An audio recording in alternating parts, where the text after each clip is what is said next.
Statistik mencatat ada minimal satu orang pekerja yang dinyatakan meninggal setiap hari di Qatar akibat kelelahan bekerja.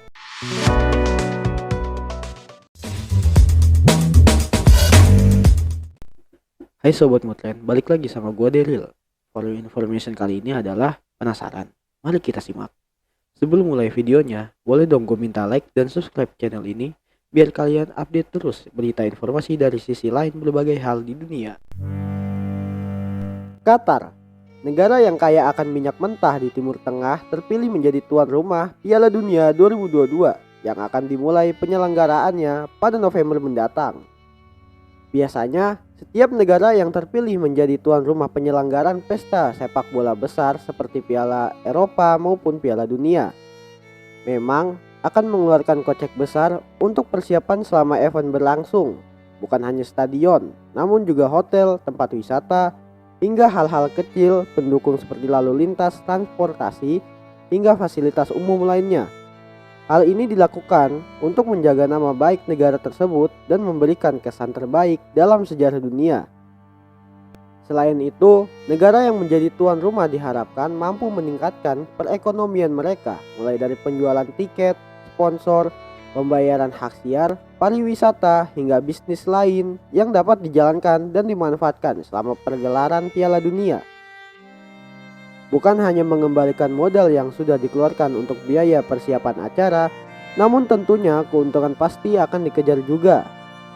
Selama pembangunan stadion dan persiapan keseluruhan acara Piala Dunia 2022, Qatar diketahui mengeluarkan biaya sebesar 220 miliar US dollar atau setara dengan 3 kuadriliun rupiah. Biaya ini sepenuhnya digunakan untuk membangun 8 stadion yang akan digunakan untuk Piala Dunia 2022 mendatang. Stadion tersebut antara lain Stadion Al-Bait, Stadion Al-Janub, Stadion Internasional Khalifa, Stadion Ahmed bin Ali, Stadion Education City, Stadion Al-Tumama, Stadion 974, dan Stadion Lusail Iconic. Faktor lain yang menganggap mengapa Qatar begitu berani membangun secara mewah persiapan Piala Dunia 2022 kali ini adalah unsur politik. Qatar ingin menggait berbagai investor dan mengalihkan pemasukan negara mereka ke bidang hiburan dan olahraga yang beralih dari industri perminyakan. Hal ini dilakukan Qatar mengingat dunia kedepannya akan lebih memilih memanfaatkan tenaga listrik ketimbang minyak sebagai bahan bakar kendaraan karena tren pengurangan penggunaan emisi yang semakin meningkat. Untuk itu, Qatar diduga sedang berusaha mengalihkan sumber perekonomian mereka dari minyak ke bidang lain. Sisi gelap lain yang ditemukan dari pembangunan stadion dan persiapan Piala Dunia 2022 di Qatar adalah banyaknya imigran yang memutuskan untuk mengais rejeki di Qatar sebagai pekerja kasar, menjadi korban kerja paksa dan perbudakan. Berdasarkan informasi dari Amnesty International, ada sekitar 1,7 juta orang imigran yang tercatat sebagai pekerja kasar untuk proyek Piala Dunia 2022 yang datang dari Bangladesh, Nepal, dan negara-negara miskin di benua Afrika. Hal ini menjadi pertanyaan dunia, mengapa hampir 90% pekerja kasar di Qatar itu merupakan penduduk imigran? Apakah memang karena penduduk asli Qatar sudah memiliki penghasilan memadai sehingga tidak perlu menjadi pekerja kasar untuk mencari nafkah, atau memang menjadi pekerja kasar di Qatar merupakan momok mematikan sehingga tidak ada yang bersedia? Kenyataannya adalah terungkap oleh media TheGuardian.com, di mana pekerja kasar ini mengalami kehidupan yang sangat buruk selama mereka menjalani pekerjaannya di Qatar. Dalam media tersebut terungkap bahwa mayoritas imigran asal Nepal yang bekerja mengalami pemaksaan untuk kerja seperti perbudakan yang mengakibatkan kematian. Statistik mencatat ada minimal satu orang pekerja yang dinyatakan meninggal setiap hari di Qatar akibat kelelahan bekerja. Tercatat juga bahwa kematian pekerja tersebut merupakan pekerja yang usianya masih relatif muda. Dan pada catatan medis hanya tertulis kematiannya disebabkan karena serangan jantung dan kecelakaan kerja. Kedua alasan ini mengakibatkan developer pembangunan bahkan pemerintah tidak perlu memberikan tanggung jawab atau ganti rugi untuk korban dan keluarga karena pekerja dianggap lalai sendiri, sehingga menyebabkan kecelakaan kerja. Investasi lain yang dilakukan The Guardian kepada para pekerja menemukan bahwa setelah lebih dari 6 bulan masih ada pekerja yang belum menerima gaji mereka. Pekerja tersebut juga tidak bisa kembali ke negaranya atau melarikan diri, bukan karena tidak ada uang, namun karena paspor mereka dari awal datang ke Qatar sudah ditahan perusahaan atau agensi yang membawa mereka ke Qatar. Sadisnya lagi, agensi mereka tidak memberikan mereka identitas sebagai pekerja resmi. Karena hal ini, selama tinggal di Qatar, mereka termasuk imigran ilegal tanpa identitas jelas dan tidak akan mendapatkan fasilitas apapun, termasuk kesehatan.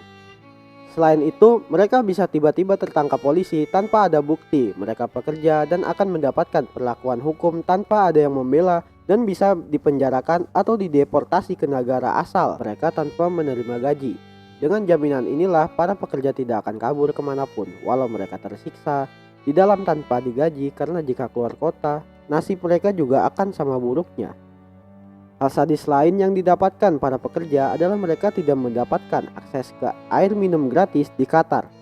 Padahal di siang hari, Qatar bisa mengalami suhu panas hingga 50 derajat Celcius dan para pekerja ini menghadapi panas tersebut setiap hari selama lebih dari 12 jam.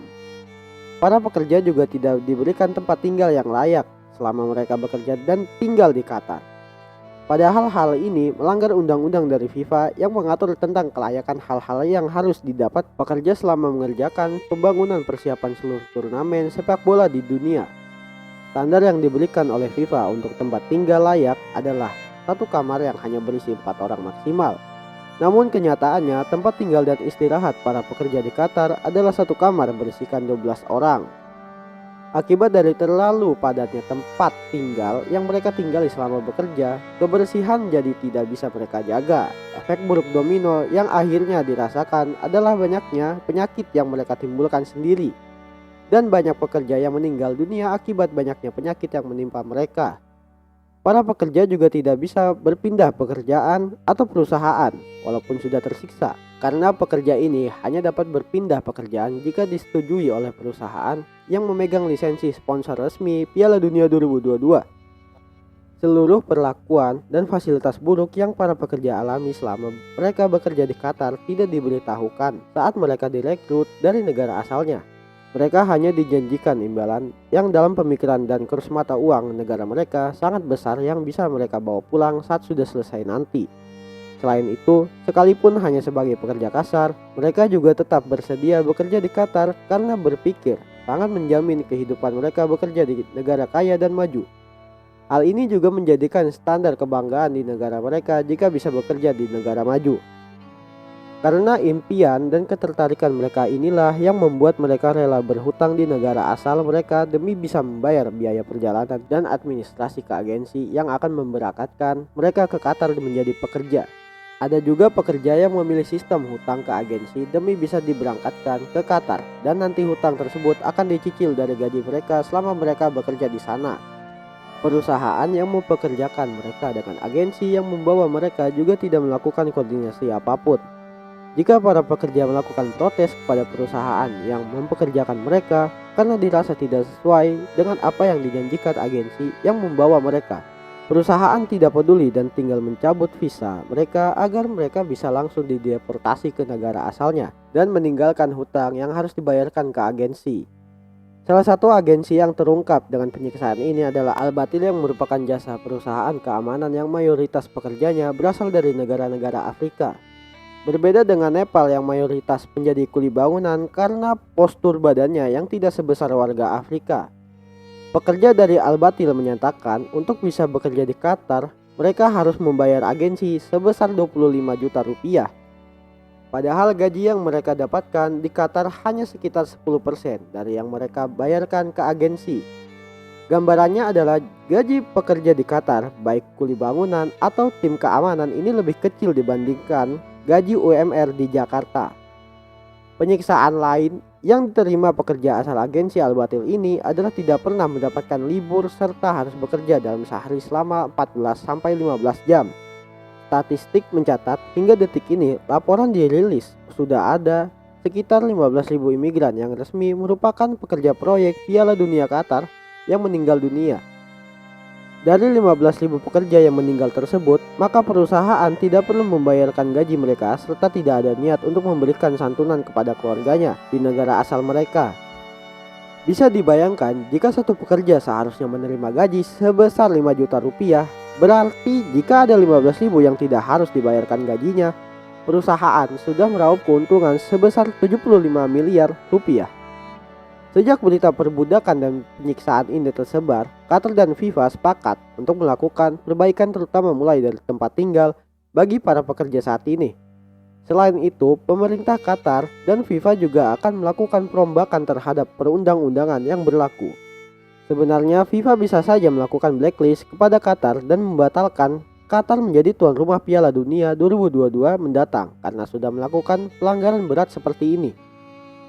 Janji pemerintah Qatar dan FIFA yang akan merubah undang-undang dan melakukan perbaikan kepada kehidupan para pekerja di Qatar terasa cukup sia-sia karena pembangunan dan penyiksaan yang didapat sudah sejak tahun 2010, di mana Qatar sudah memulai pembangunan proyek persiapan Piala Dunia 2022. Jadi sudah selama 12 tahun penyiksaan berlangsung, baru kali ini FIFA dan pemerintah Qatar menjanjikan adanya perubahan bagi kehidupan pekerja yang lebih layak. Lalu FIFA yang mengetahui perbuatan Qatar yang tidak manusiawi ini selama 12 tahun tersebut tidak melakukan blacklist atau membatalkan Qatar menjadi tuan rumah Piala Dunia 2022. Diduga karena akan ada aliran dana yang mengalir ke FIFA selama pergelaran Piala Dunia 2022 berlangsung nantinya. Thank you udah nonton video ini. Jangan lupa untuk subscribe, like, komen, dan share ke teman-teman kalian juga supaya update terus informasi lainnya di channel ini.